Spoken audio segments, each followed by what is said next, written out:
welcome back to my channel, The Missing Piece. So today I have for you another Bible study lesson. Who fell? I swear, I told you not to fall. Don't you fall too. If you see her falling, tell me. Yes, so I've got my Bible study ready to go. We are on 1 Kings 15. Before that though, there is something I wanted to say. My hair is cut. It is cut and colored. It is what it is. I like it. I don't like it.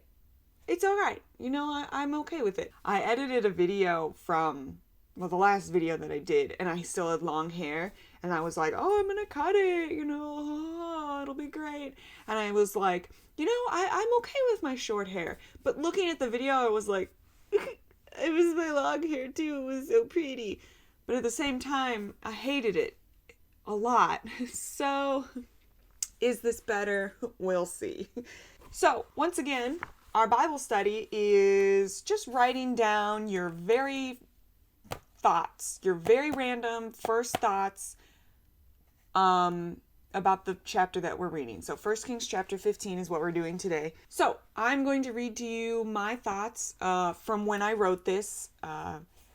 Again, I wrote this a little while ago. I did reread the chapter this morning, so it's fresh in my brain. But let's see how I feel previously, and if I still feel that way now. Let's go. Lots of confusing names and overlapping events, but I think I figured it out. Abijah, do not quote me on how to say any of these names. I don't know. I'm trying my best, okay? Abijah was king of Judah while Jeroboam was still alive, and he did bad. Asa, Abijah's son, was king of Judah while Jeroboam was still alive for 2 years. Asa did awesome, okay? Good job, bro. He did good in the eyes of God and fixed the crumb his family did. After Jeroboam, his son Nadab, not Nabad, though that would make sense, was king over Israel. But he was bad, and to fulfill a prophecy, Baasha, son of a different Ahijah, killed him and everyone within Jeroboam's family. And then he became king over Israel. That's how you become king. Sometimes you kill the previous king, and then they're like, well, I guess you can be king. Surely you'll be better than the last guy we had. He's not. Baasha and Asa were at war with each other, but God was on Asa's side and helped him out. Side note, Asa, he's in the line of David, and he refers to David as his father, even though his father was, I don't know, Ahijah or something? Abijah? Abijah. I think because Abijah was like a butt, Asa was like, I don't want anything to do with him. He evil. I don't like that. David's my true father of fathers. You know what I mean? That kind of thing. Although then, but I guess God is the true father. Whatever. I love all the stuff that Asa did to right the wrongs of his family. Especially kicking his grandma out as queen mother. Like, girl, I don't care who you are. You done bad. Out. And those are my thoughts from when I read the 1 Kings chapter 15. And it's pretty much exactly what happened. There wasn't a ton going on. It's, again, just going through the kings of Israel and Judah. But it is interesting to see, like, how they relate. And there is a lot of overlapping. So it's really confusing quickly to keep track of who's king when this person's king, but then this person died, but this person's still king, but then they get a new king, and then they died somewhere in between the two.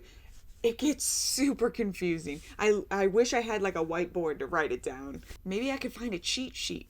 Ooh. I'll investigate. Did you just kick me? I think she kicked me. Yeah, not a whole lot to discuss in this one. King Asa, good guy, appreciate him. Finally did some good for his people. Or his family name, I guess, is more like it. He did a lot of stuff in, like, he got rid of all the male shrine prostitutes, all the idols in the temple. They mentioned something like he didn't take down the high places, and I wasn't really sure what that meant. I don't really know. In my mind, a high place would be like a temple, but I don't know why he wouldn't take down a temple. Like it didn't really make sense to me, so I'm not really sure what that one meant. Other than that, pretty much made sense. The thing that got me mostly confused, or not really confused, but like curious, was the queen mother that his grandmother was, Asa's grandmother. I was like, what does that even mean? Does that mean she just was like, I'm gonna be the queen and I'm the mother of all, so I get to be queen, or something? Like, I did not understand what that meant, but it was very interesting. Like, I was like, what an interesting phrase, if that makes sense, or like title, I guess is a better word. It is the word. Dumb. So yeah, that is all that I have for you guys today on 1 Kings chapter 15. Yeah, not a ton, but that's okay, you know. Food for thought, kind of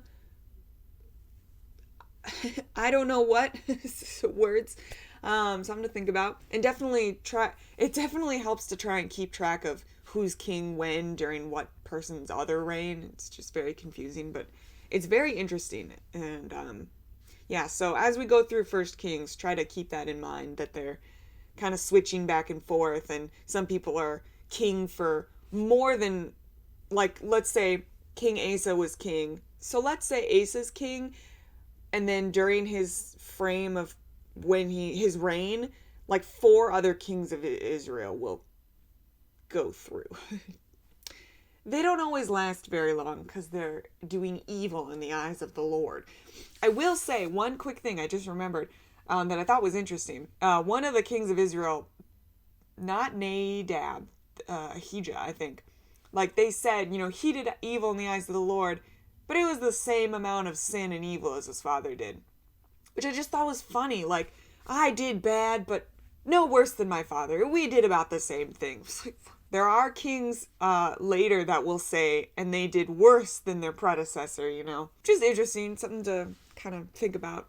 I like finding things that correlate or that are similar. I don't know if that makes sense. Please, words are not my best.